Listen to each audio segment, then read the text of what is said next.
Hello વિદ્યાર્થી મિત્રો, બીકે science ઇન્સ્ટિટ્યૂટમાં આપ સૌનું હાર્દિક સ્વાગત છે। તો હું છું ભાર્ગવ સર અને આજે આપણે બેટા વાત કરવાના છે ચેપ્ટર નંબર 1 રસાયણ વિજ્ઞાનની પાયાની સંકલ્પનાઓ ધોરણ 11 સાયન્સમાં આપણે જે અત્યારે ચાલી રહ્યું છે એના બધા જ ઉદાહરણ ખાસ ધ્યાનથી જોજો। આજે આપણે દરેક ઉદાહરણ કરીશું બેટા। બધા જ ઉદાહરણ ટોટલ લગભગ 8 જેટલા ઉદાહરણ છે એ બધા જ ઉદાહરણ આપણે આ વિડિયોની અંદર પૂરા કરવાના છે। ઓકે, ચલો તો શરૂઆત કરીએ બેટા। તો પહેલું તમને કીધું ગ્લુકોઝ C6H12O6 અણુ આણ્વીય દળ ગણો। ચલો હવે અહીંયા આપણને આણ્વીય દળ ગણવાનું કીધું છે તો બહુ જ સિમ્પલ છે બેટા। ચલો કેટલા કાર્બન છે? 6 કાર્બન છે। 6 કાર્બન 12 હાઇડ્રોજન અને 6 ઓક્સિજન। ચલો 6 12 કાર્બનના 12 1 અને 16 તો 12 છંગ 72 12 એકા 12 અને 12 અઠા 16 છંગ 96। ચલો તો બધાનો સરવાળો તમે કરશો બેટા તો લગભગ 180 U જેટલો આન્સર આવશે। ઓકે, ચલો આ પ્રશ્ન તમારી પરીક્ષા માટે બેટા આઈએમપી છે, બરાબર। અને આ રીતના બી બીજા મતલબ અહીંયા ટકાવારી બદલીંગ કે તત્વ બદલીંગ પણ બીજી રીતે પૂછી શકે। ચલો અહીંયા શું કીધું? એક સંયોજન 4.07 હાઇડ્રોજન 24.47 કાર્બન અને 71.65 ક્લોરીન ધરાવે છે તો તેનું મોલર દળ જો 98.96 ગ્રામ છે તેના પ્રમાણ સૂચક સૂત્ર અને આણ્વીય સૂત્ર શું હશે? જોજો બેટા બહુ જ સિમ્પલ દાખલો છે। ચલો આપણે એના માટે કોષ્ટક યાદ રાખીશું। તો પહેલા અહીંયા આવશે તત્વ, પછી આવશે ટકાવારી, પછી આવશે દળ, પછી આવશે મોલ,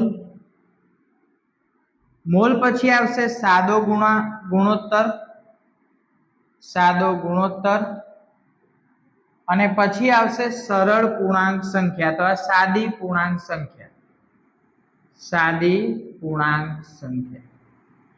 ચલો ખાસ બેટા ધ્યાનથી જોજો, બહુ જ સહેલું છે, એકદમ ઈઝી છે, તમને આરામથી આવડી જશે। ચલો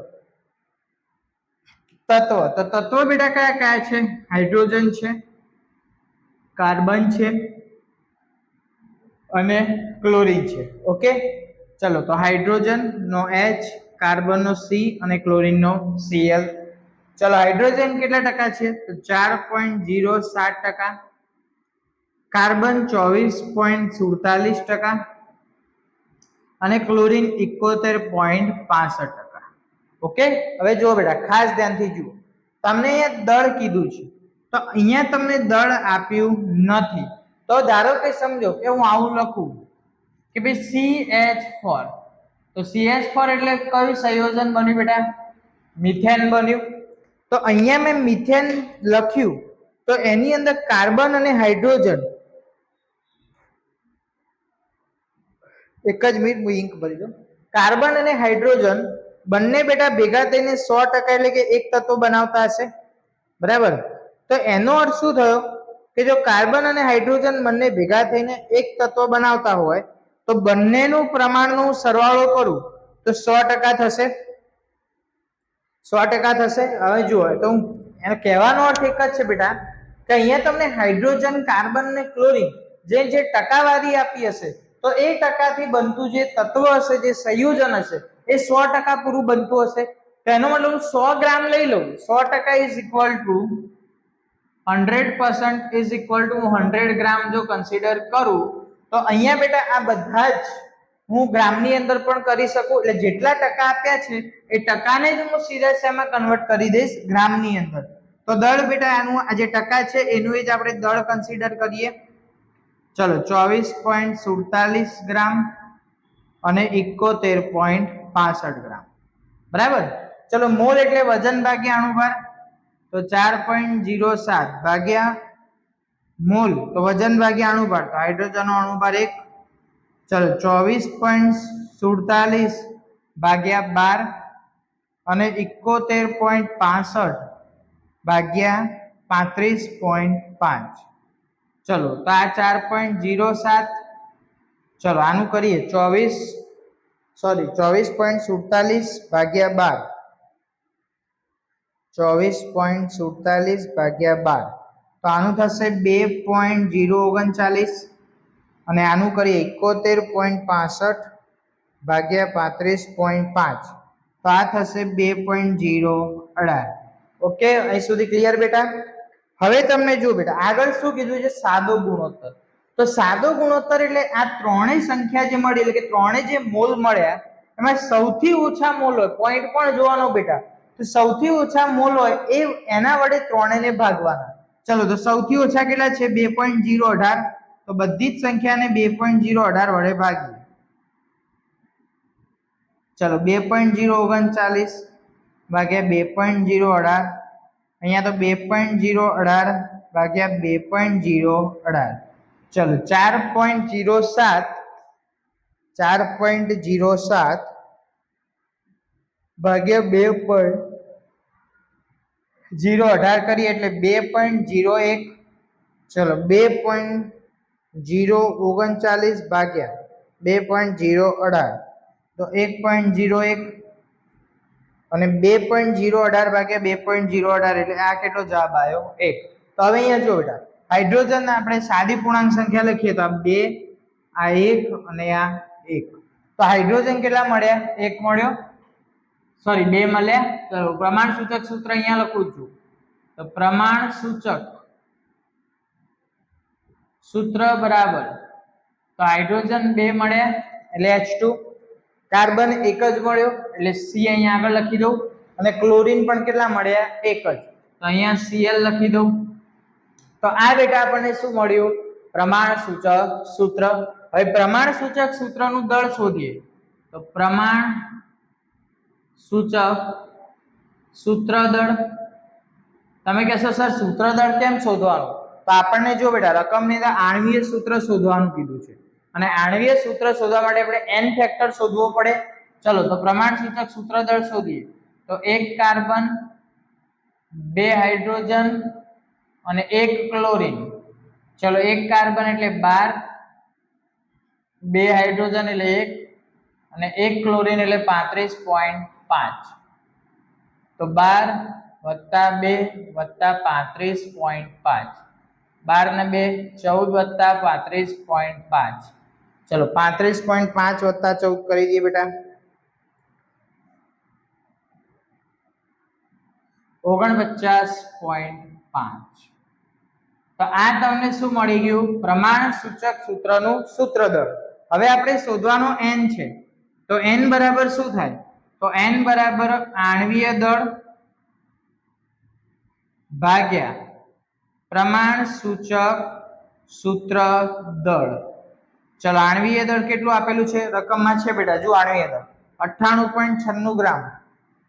98.96 છેદની અંદર 49.5. ચલો 98.96 ભાગ્યા 49.5 તો 1.99. તો n બરાબર કેટલા આયા? 2 આયા. તો હવે આપણે શોધવાનું શું છે? તમે કહેશો સર આણ્વીય સૂત્ર. તો જો હવે આપણે આણ્વીય સૂત્ર અહીંયા શોધીએ છીએ બેટા, ખાસ ધ્યાનથી જોજો. ચલો આણ્વીય સૂત્ર બરાબર તો આણ્વીય સૂત્ર બરાબર n ગુણ્યા પ્રમાણ સૂચક સૂત્ર.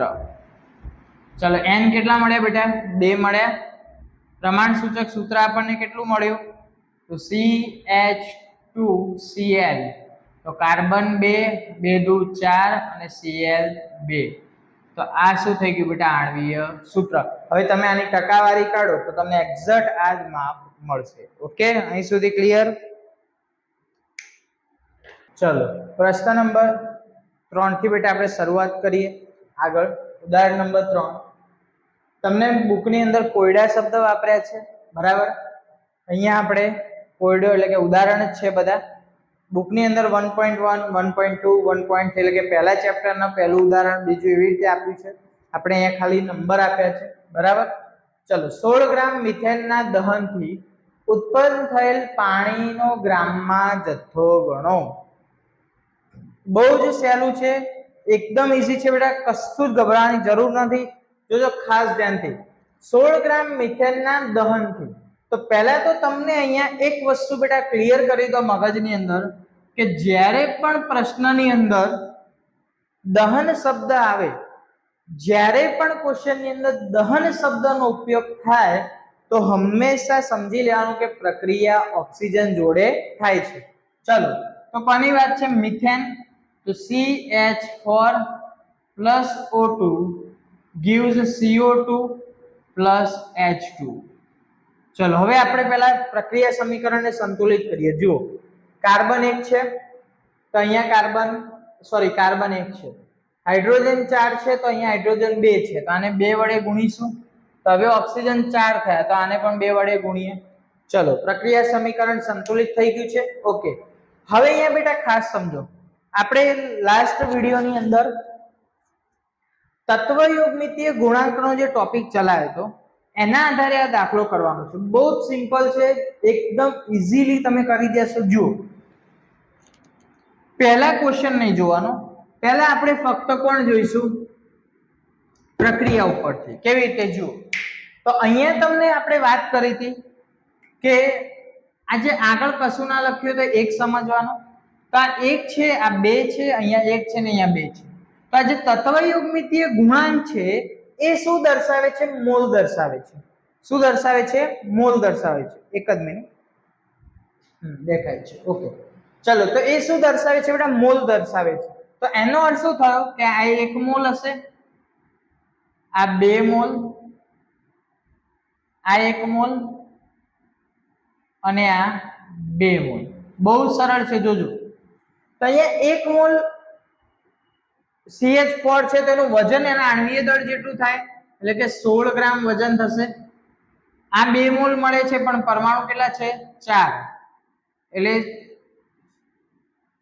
64 ગ્રામ, આ 44 ગ્રામ અને આ 36 ગ્રામ. જોજો જવાબ આવી ગયો તમારો, બહુ જ સિમ્પલ છે. અહીંયા જુઓ, 1 મોલનું વજન એના આણ્વીય દળ જેટલું છે, તો 1 મોલનું એટલે 16 ગ્રામ છે. તો અહીંયા તમને 16 ગ્રામ જ મિથેન કીધો છે. જોજો બેટા ખાસ ધ્યાનથી, આપણે બહુ જ સીધી રીતે જઈશું તો આ તમારો જવાબ આવી જ ગયો આની અંદર. જો કેવી રીતે તમને શું કીધું કે મિથેનના દહનથી, તો મિથેનની તમે ઓક્સિજન સાથે પ્રક્રિયા કરાઈ અને કેટલા ગ્રામ પાણીનો જથ્થો મળે, તો અહીંયા 16 ગ્રામે 1 મોલ મિથેન લીધો તો તમને 2 મોલ પાણી મળે. તો 2 મોલ પાણી મળે તો અહીંયા લખવાનું કે 1 મોલ મિથેનના દહનથી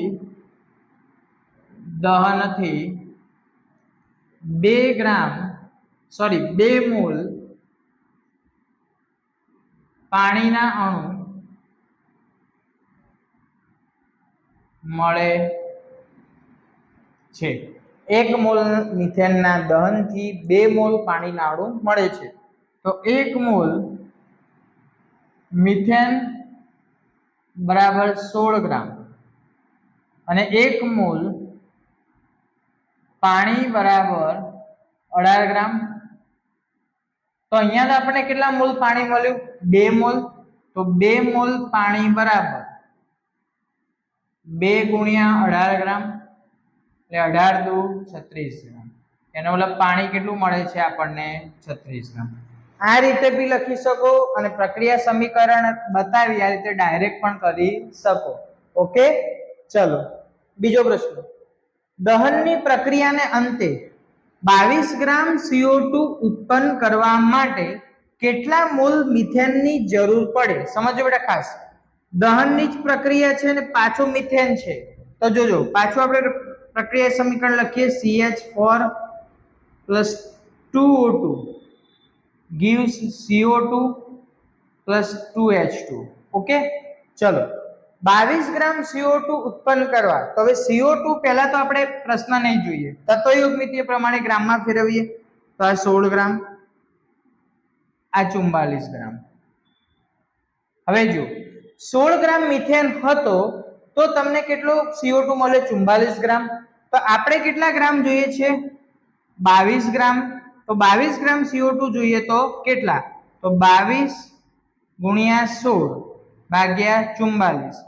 22 દુ 44, 8 દુ 16, તો 8 ગ્રામ મિથેનની જરૂર પડે.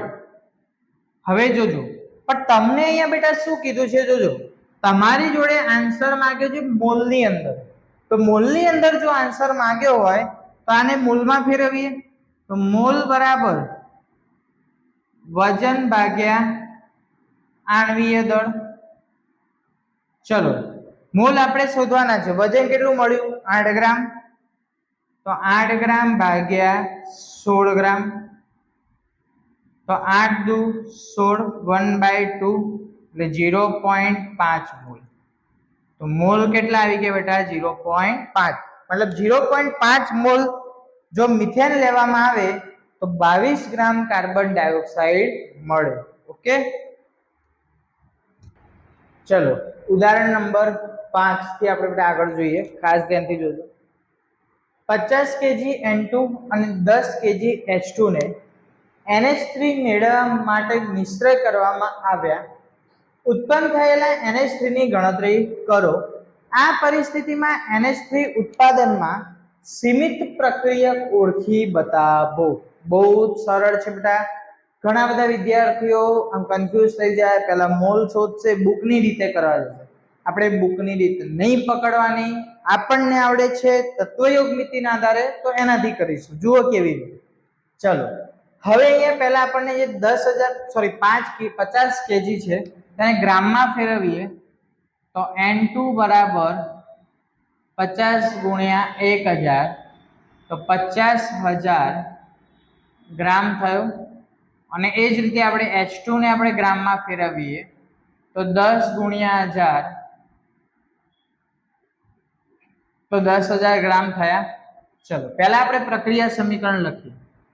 N2 plus 3H2 gives 2NH3.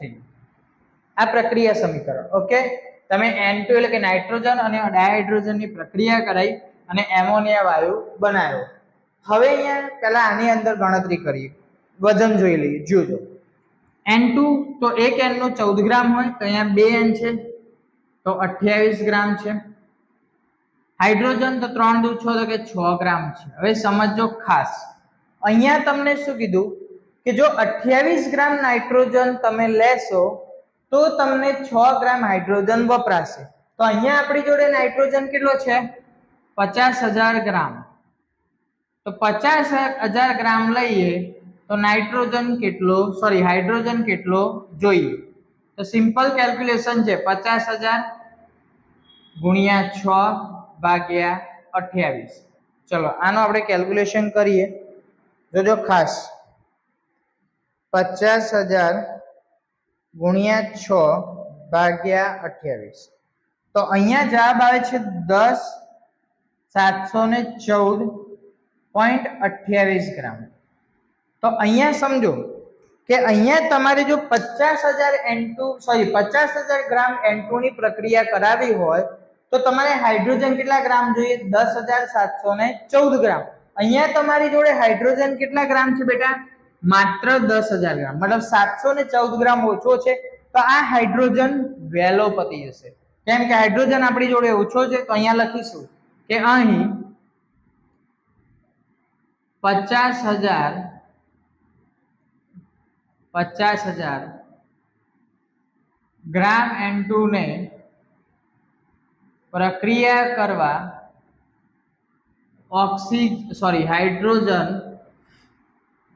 Hydrogen 10,714 ગ્રામ જરૂર પડે. પરંતુ અહીં હાઇડ્રોજનનો જથ્થો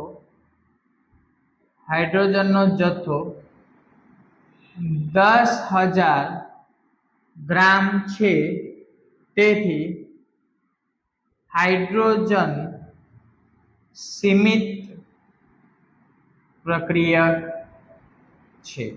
મતલબ હાઇડ્રોજન કેવો થયો બેટા? સીમિત પ્રક્રિયા. કારણ કે જો જરૂરિયાત છે 10,714.28.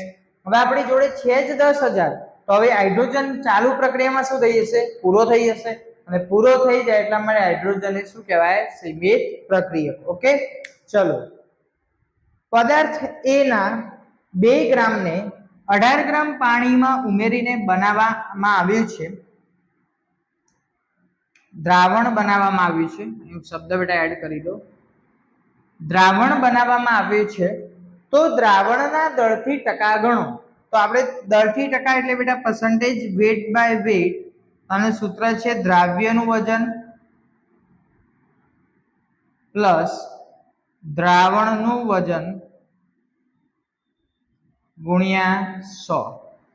ચલો, દ્રાવ્યનું વજન એટલે કે 18 ગ્રામ પાણીની અંદર પદાર્થ એ ઉમેર્યો છે 2 ગ્રામ, તો દ્રાવ્યનું વજન એટલે 2 ગ્રામ. હવે દ્રાવણ બેટા આખું ક્યારે બને? કે જ્યારે બંને પદાર્થ તમે મિશ્ર કરો, ભેગા કરો. તો બંને પદાર્થ ભેગા કરે એટલે કે 2 ગ્રામ વત્તા 18 ગ્રામ, કારણ નીચે તો કુલ વજન લેવાનું છે. ચલો, તો 2 ગ્રામ ભાગ્યા 20 ગ્રામ ગુણ્યા 100, તો 2 10 10 100 10 10, એટલે કેટલા ટકા બેટા? 10%. Weight by weight. જોઈ લો વખત કેમેરામાં દેખાય છે કે નહીં તમને? દેખાય છે. ઓકે, કમ્પ્લીટ અહીં સુધી દેખાય છે. ચલો, અહીં સુધી ક્લિયર બેટા દરેક જણને? ચલો, ઉદાહરણ નંબર 7. 4 ગ્રામ NaOH ને પૂરતા પાણીમાં દ્રાવ્ય કરીને 250 ml દ્રાવણ બનાવેલ છે, તો આ દ્રાવણની મોલારિટી ગણો. હવે બેટા આપણે મોલારિટી ગણવાની છે, તો મોલારિટીનું પહેલા તમને સૂત્ર આવડવું જોઈએ. તો મોલારિટી બરાબર કેપિટલ M વડે આને દર્શાવાય, તો W2 MW2 ગુણ્યા મોલારિટી છે એટલે V સોલ્યુશન. હવે અહીંયા આપણને જે દ્રાવણ છે બેટા એ ml ની અંદર આપેલું છે. ml માં આપ્યું હોય તો આપણે ઉપર 1000 વડે ગુણવું પડે. ઓકે, ચલો W2, તો W2 આપણને કેટલા આપે છે? 4 ગ્રામ ગુણ્યા 1000. હંમેશા યાદ રાખજો, W2 બેટા ફક્ત ને ફક્ત દ્રાવ્યના વજન માટે યુટિલાઇઝ થશે, યુઝ કરીશું આપણે. અને W1 એ દ્રાવકના વજન માટે. અહીંયા લખી દઉં, W2 એટલે કે દ્રાવ્યનું વજન, અને W1 એટલે દ્રાવકનું વજન. આ કન્ફ્યુઝન ના થાય અને ભૂલ ના થાય, ખાસ ધ્યાન આપજો બેટા આ વાતની અંદર. ચલો, MW2. હવે MW2 બેટા કેટલા છે? તો NaOH નું મોલેક્યુલર વેટ તો 40 ગ્રામ ગુણ્યા ml કેટલા છે? 250. તો 4000 ભાગ્યા 250 ગુણ્યા 4, એટલે નીચે લગભગ 250 ગુણ્યા 40, એટલે નીચે લગભગ 10,000. 3 શૂન્ય કટ, 4 ભાગ્યા 10 એટલે 0.4 મોલ. ઓકે, કમ્પ્લીટ અહીં સુધી બેટા. ચલો, હવે અહીંયા તમને 3 મોલ NaCl દ્રાવણની ઘનતા આપી છે. ઘનતા છે 1.25 ગ્રામ પ્રતિ મોલ. તો દ્રાવણની મોલાલિટી એટલે આપણે સ્મોલ m શોધવાનો છે. હવે અહીંયા સમજો, તો મોલાલિટીનું સૂત્ર શું થાય? તો દ્રાવ્યનું વજન, સમજો બેટા ખાસ, દ્રાવ્યનું વજન છેદમાં દ્રાવ્યનો અણુભાર ગુણ્યા દ્રાવકનું દળ કિલોગ્રામ. તો અહીંયા આપણને બેટા દ્રાવકનું દળ નથી આપ્યું. ચલો, મોલારિટી છે એટલે એના ઉપર આપણને મોલ પણ મળી ગયા, બરાબર. પણ આપણે દ્રાવકનું દળ આપણને નથી આપ્યું. તો આપણે સૌથી પહેલા શું શોધવું પડે? દ્રાવકનું દળ શોધવું પડે. જોજો બેટા કેવી રીતે. આપણને ઘનતા આપેલી છે, તો ઘનતા ઉપરથી આપણે શોધીશું. ચલો, તો અહીંયા જુઓ, તમને શું કીધું કે દ્રાવણની ઘનતા, તો ઘનતા પ્રપોર્શનલ ટુ દળ. ઘનતા એ દળના સમપ્રમાણમાં છે. હવે અહીંયા 1.25 ગ્રામ મિલીલીટર છે, તો એને લીટરમાં ફેરવીએ તો 1 લીટર દ્રાવણનું દળ બરાબર 1.25 ગ્રામ ગુણ્યા 1000 આપણે લીટરમાં ફેરવી કાઢીએ તો 1250 ગ્રામ 1 લીટરનું દળ મળી ગયું. હા સર મળી ગયું. ચલો હવે જુઓ, હવે અહીંયા તમને 3 મોલ NaCl કીધો છે, એટલે કે 3 મોલર. તો 1 મોલ NaCl નું દળ કેટલું થાય? 1 મોલ NaCl નું દળ તો આપણે આવું લખી શકીએ દ્રાવ રૂપે કે 1 લીટર દ્રાવણમાં દ્રાવ્યનું દળ, તો 1 મોલ NaCl હોય તો 58.5 થાય. તો અહીંયા 3 છે તો 3 ગુણ્યા 58.5. ચલો 3 ગુણ્યા 58.5 આપણે કરી દઈએ. 3 ગુણ્યા 58.5 તો 175.5 ગ્રામ. હવે તમને થશે સર આવું કેમ કર્યું? જો બેટા ખાસ ફરીથી તમને કહું, અહીંયા આપણે શોધવાનો છે દ્રાવક, તો આપણે જોડે દ્રાવણની ઘનતા છે, તો ઘનતા ઉપરથી આપણે કુલ દ્રાવણનું કદ શોધ્યું. હવે કુલ દ્રાવણનું દળ શોધ્યું. એ દળ ઉપરથી આપણે હવે આ જે દ્રાવ્યનું વજન છે બાદ કરી દઈશું તો આપણને કોણ મળશે? દ્રાવક મળશે. તો એનો અર્થ શું થયો કે દ્રાવકનું દળ બરાબર તો કુલ દ્રાવણનું દળ છે 1250 ગ્રામ ઓછા 175.5 ગ્રામ. ચલો તો 1250 ઓછા 175.5 તો 1074.5. તો અહીંયા તમને દળ કેટલું મળ્યું દ્રાવકનું? 1074.5.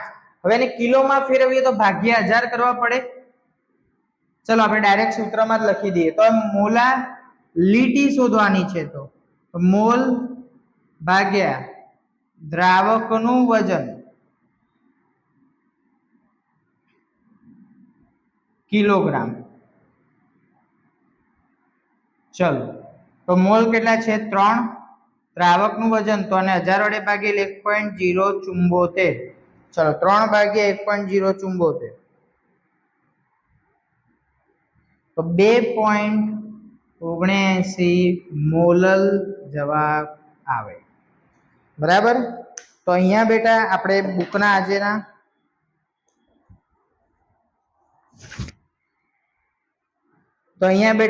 બુકના સંપૂર્ણ ઉદાહરણ પૂરા થયા. તમને કોઈ પણ દાખલાની અંદર ખ્યાલ ના આવ્યો હોય તો ચોક્કસથી મને કોમેન્ટ સેક્શનની અંદર જણાવજો. તમે જણાવશો તો હું એનો ચોક્કસથી તમને રિપ્લાય આપીશ. તમને ના ખ્યાલ આવે તો તમે મારી ડિસ્ક્રિપ્શનની અંદર તમને વોટ્સઅપની આપણી જે પેજ છે એની પણ છે લિંક છે, વોટ્સઅપના આપણા ગ્રુપની પણ લિંક છે, તેમાં જોડાવો અને ચોક્કસથી મને કોન્ટેક્ટ કરો. અને તમને કોઈ બી ડાઉટ હોય, એવું નહીં કે આ વિડીયોમાં જે શીખવાડ્યું આગળ બી જે વિડીયો અપલોડ કર્યા છે, થિયરી હોય કે કંઈ પણ, ગમે તેમાં ડાઉટ હોય તો તમે ચોક્કસથી મને જણાવજો. ઓકે. અને નેક્સ્ટ વિડીયોની અંદર આપણે સ્વાધ્યાયના દાખલા ગણવાના છીએ. તો ચેનલ પર નવા હોય તો ચોક્કસથી સબસ્ક્રાઇબ કરો કે જેથી તમને બધા જ નવા વિડીયોની અપડેટ મળતી રહે. Okay, thank you.